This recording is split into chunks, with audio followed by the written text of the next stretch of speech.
नमस्कार दोस्तों, सुनी सुनाई कहानी एच के जैन की जवानी में आपका हार्दिक स्वागत है। मित्रों, रामू नाम का एक युवक था जो हर समय परेशान रहा करता था। हर समय वो अपनी ज़िंदगी को कोसता रहता था, भगवान को कोसता रहता था। बोलता था, क्या ज़िंदगी है मेरी, हे भगवान, आपने मेरी ज़िंदगी को कैसा बनाया है। ना मेरी ज़िंदगी में मेरी इज्जत है, ना मेरे पास शोहरत है, ना मेरे पास दौलत है। कैसी ज़िंदगी है। और हर समय वो नकारात्मक बातें ही किया करता था।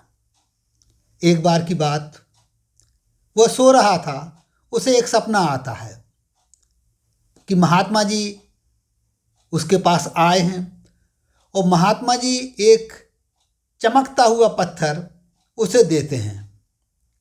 वो कहते हैं कि हे बालक, हे युवक, तुम इसे बाजार में लेकर के जाओ, लेकिन इसे बेचना नहीं है।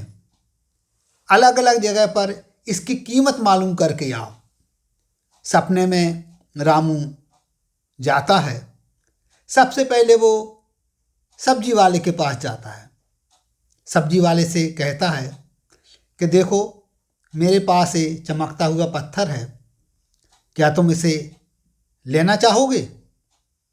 सब्जी वाला देखता है, कहता है कि हाँ, ये पत्थर तो बहुत सुंदर लग रहा है, हम खरीद लेंगे इसको, इससे हमारा बेटा खेला करेगा।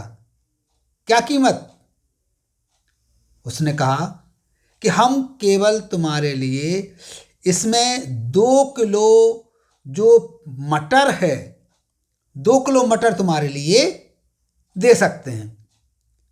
अब वो कहता है कि चलो ठीक है, आप मुझे वापस कर दीजिए। वो कहता है क्यों। बोले नहीं नहीं, मुझे बेचना नहीं है। आगे जाता है, फल की दुकान पर जाता है, फल वाले को बताता है। फल वाला भी कहता है बड़ा सुंदर पत्थर है, चलो मैं अपने फलों के ऊपर इसको सजा करके रखूँगा, मैं तुम्हारे लिए इसके बदले 2 किलो आम दे दूँगा। लेकिन उससे ही पत्थर वो वापस ले लेता। बोले नहीं नहीं, मुझे बेचना नहीं है। इसी तरह अनेकानेक दुकानों पर जाते हुए वो कीमत मालूम करता रहता है। स्वर्णकार की दुकान पर भी जाता है। जो सुनार है वो कहता है कि भाई, ये तो बड़ा कीमती पत्थर जैसा लग रहा है। उसको मन में भी ये लगता है कि हो सकता है ये कोई हीरा वगैरह नहीं हो, लेकिन चूंकि वो सुनार हीरे का जानकार नहीं था, पारखी नहीं था, लेकिन उसको थोड़ी आशंका थी कि हो सकता है। लेकिन उसको जब तक स्पष्ट ना हो तब तक उसके मन में कोई बात ऐसी नहीं आ रही थी कि मैं इसे महंगे दामों में खरीद लूँ। फिर भी उसने हिम्मत करके कहा कि भाई, मैं इसको तुम्हारे लिए 1,000 रुपये देता हूँ। बोले बस। बोले नहीं देना है। तो जो सुनार है और हिम्मत करके 5,000 तक पहुँच जाता है, लेकिन वो उस चमकते हुए पत्थर को रामू वापस ले लेता है। कहता नहीं, हमको नहीं देना है। आगे जाता है। आगे एक हीरे जवाहरात की दुकान होती है। हीरे जवाहरात की दुकान पर जब वो पहुंचता है तो उसे वो दिखाता है। वो लोग जैसे ही देखते हैं, उस दुकान के मालिक की आंखें फटी की फटी रह जाती हैं, क्योंकि वो बहुत ही कीमती हीरा था। उसको कोई दूसरा परख नहीं सका था, लेकिन चूंकि हीरे के पारखी के पास जब पहुंचा तो उसने समझ लिया। वो कहता है कि भाई, ये हीरा है और मैं इसको ले सकता हूं, बोलो तुम्हें कितनी कीमत चाहिए। तो वो कहता है आप बताइए। वो कहता है 1,00,000। वो वापस लेने लगता है 2,00,000, 3,00,000, 4,00,000, 5,00,000। फिर भी वो वापस लेके जब चलने लगता है तो सीधे 10,00,000 पे पहुंच जाता। फिर भी वो वापस नहीं देता है तो 15,00,000, 20,00,000, 20,00,000 में भी नहीं देता है तो कहता है कि अरे भाई, तुम बतलाओ तो तुम्हें इसकी कितनी कीमत चाहिए। तुम जितनी कीमत इसकी मांगोगे मैं देने की कोशिश करूँगा। क्यों? क्योंकि मुझे ये हीरा बहुमूल्य लग रहा है। लेकिन वो कहता है कि मुझे किसी भी कीमत पर ये हीरा नहीं बेचना है। वो वापस आ जाता है और गुरुजी को सारा घटनाक्रम बता देता है। गुरुजी कहते हैं कि देखो बेटे, जो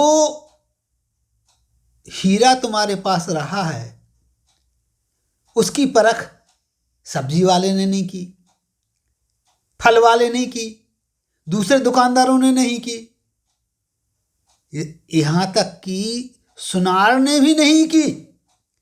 लेकिन जैसे ही उस हीरे का पारखी तुम्हारे लिए मिल गया, उसने परख लिया और उसने इसे बहुमूल्य बना दिया। इसी प्रकार तुम्हारा जो जीवन है, तुमने उसको अभी तक परखा नहीं है। तुम सब्जी वाले की तरह, फल वाले की तरह, किराने की दुकान वालों की तरह केवल उसी में उलझे हुए हो। तुम अपने जीवन की कीमत को समझ ही नहीं रहे हो। तुम अपने जीवन की कीमत को समझो। तुम्हारे पास इज्जत भी रहेगी, शोहरत भी रहेगी, दौलत भी रहेगी। जैसे ही महात्मा जी ने ये बात कही, झटके से उसकी नींद खुल गई। जैसे ही नींद खुली, हक्का बक्का रह गया, इधर उधर देखने लगा।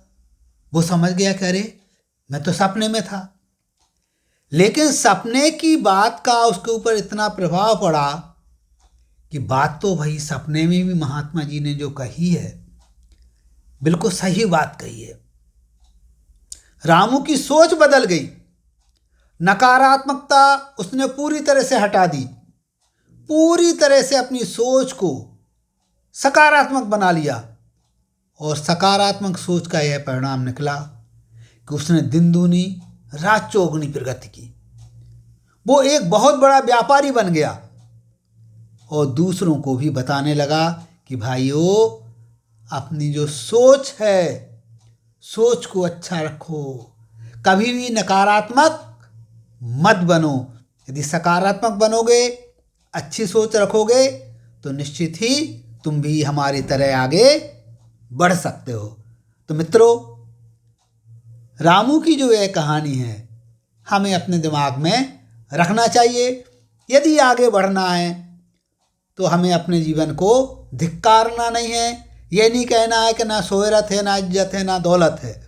सब चीज़ों को हम स्वयं कमा सकते हैं, बशर्ते अपने हीरे जैसे जीवन का मूल्य समझें। तो निश्चित ही आप अपने जीवन का मूल्य समझेंगे। हमारी शुभकामनाएं आप लोगों के साथ हैं। नमस्कार, जय हिंद, जय भारत।